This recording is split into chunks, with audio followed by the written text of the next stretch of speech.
جی تاسو چې مفتي توصیف صاحب کینی خبره به ډېر خوند وکړي. مفتي توصیف صاحب خپل کلیپ هم کړی دی او هغه چې کوم موضوعات ښودلي دي هغه د مخکې نه زیري بحث را روان دی او دا بله خبره اوس زیري بحث شوه. نو موږ ته تاسو دا اقرار وکړئ چې په هغه موضوعاتو باندې موږ بحث نشو کولی، نو بیا به موږ په دې زیري بحث باندې خبره وکړو. زیري بحث چې کوم دی هغې کې خو د مفتي توصیف صاحب د ندیم جواب خو نه و کړی یو قسمه، هغه خو د بینالټون په خبره باندې خبره شوې وه. بینالټون والا که د مفتي توصیف صاحب څنګه جواب کوي بس هغه به هغې له هغه مناسب جواب ورکوي. مفتي توصیف صاحب بالکل ډېر خوند به وکړي چې هغه کوم موضوعات مخې ته کړي دي، نو مفتي ندیم صاحب د دې اقرار وکړي چې په دغه موضوعاتو زه بحث نشم کولی. بس ټیک شو، بس په دغه زیري بحث باندې او په دې زیري بحث موضوع باندې به بس اله کوو چې د بینالټون د طرف نه دوی له پیډ ورکړلی شي، پیډ ورکړی شي. په ده باندې زموږ مکمل اعتماد دی او زه موږ دې طرف نه په ده چې موږ کومه فتوا ورکړې په هغې باندې موږ دا مقرر کړی چې دا به پرې بحث کوي. بس ټیک ته بیا به هغې له مخکې له خبره ګورو. هغه خو بلا اعتماد نه دی کړی، نو مخکې موضوعات چې کوم چلیږي نو موږ وایو چې بس په هغې باندې بحث وشي نو ډېر خوند به وکړي. خبره دا ده که نه چې تاسو خپله ووایئ چې 15 میاشتو نه روان یې، ټیک ده که نه؟ 15 میاشتو نه ده هسې خبره ده که نه؟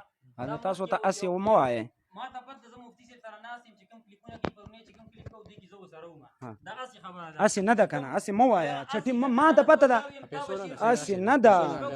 تقریبا 15 میاشتې وشي دا خبره سره راغلې نه ده. اوس په دې وخت کې لکه څنګه چې تاسو هر کس ما ته وګوره، تاسو شعباني چې کومې دورې شروع دي، هر کس چې کوم دی ناست یو په دې پته څوک چې کوم دی په دې باندې زه میتیز یې نه کوم، څوک دا پې نه کوم، څوک هغه پې نه کوم، چې لکه یو سړی په یو مسلې دومره زور اخیستی دی که نه، نو په دې وخت کې اصل کې دا مسله دا خبره چې کوم دی دا ختمول غواړي. ما خبره وره دا مسله چې کوم دی اهمه مسله ده، بنیادي مسله دا ختمول غواړي. دا مسلې خو را روان دي. ما درته وویل خو تاسو وایئ چې دا مسله اهمه ده. زما خبره وره ابي حیات کې وایي چې دا د عقاید ضروریونه نه ده. حیات النبی مسله د عقاید ضروریو نه ده. فتاوا عثماني کې وایي چې دا ضروري مسله نه ده. احسن الفتاوا کې وایي دا ضروري نه ده.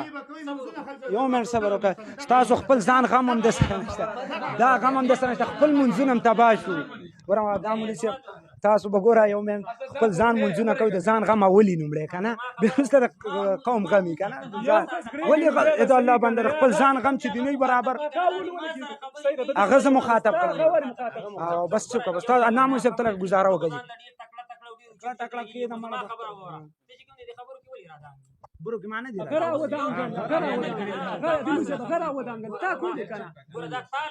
ته ولې د خبرو کې را دانګې ولې مخکې ته پیله خبره کوله تا ترې واخیستله وا دې خیستله ما خو درته وویله چې ته ما له ټیم راکړه هغه پلیز کې خو نور په خبرې جواب نشي کولی. زه وایم چې ته ستا عادل مولوي صاحب خبرې جواب دې صحیح ونه کړو. بس تاسو یو کس خبره کوي کې دا به نه کوي دا کوم څه دی کوي صحیح خپل ملګرو ته دا خبره کوله صحیح دی تا ته خپل ملګرو ته خبره کوي. خبره زیری بحث چې کوم دی ما ته ویلي چې تاسو شعباني دورې چې کومې روانې دي په دې کې هر کس په دې موضوع باندې لګېږي او دا مسلې خو تا ته پته چې دا د کوم وخت نه را روانې دا کومې چې ته نن ذکر کړې ته دا خبره ذکر کړې دا اوس چې کومه موجوده فتوا ده په دې فتوا باندې لنډ ټکو کې او نه نورې خبرې چې کوم دی اوږدو ډېرې نه خبرې چې کوم دی مجلس له طول نه ورکوو نه چې کوم دی خبره ختمو.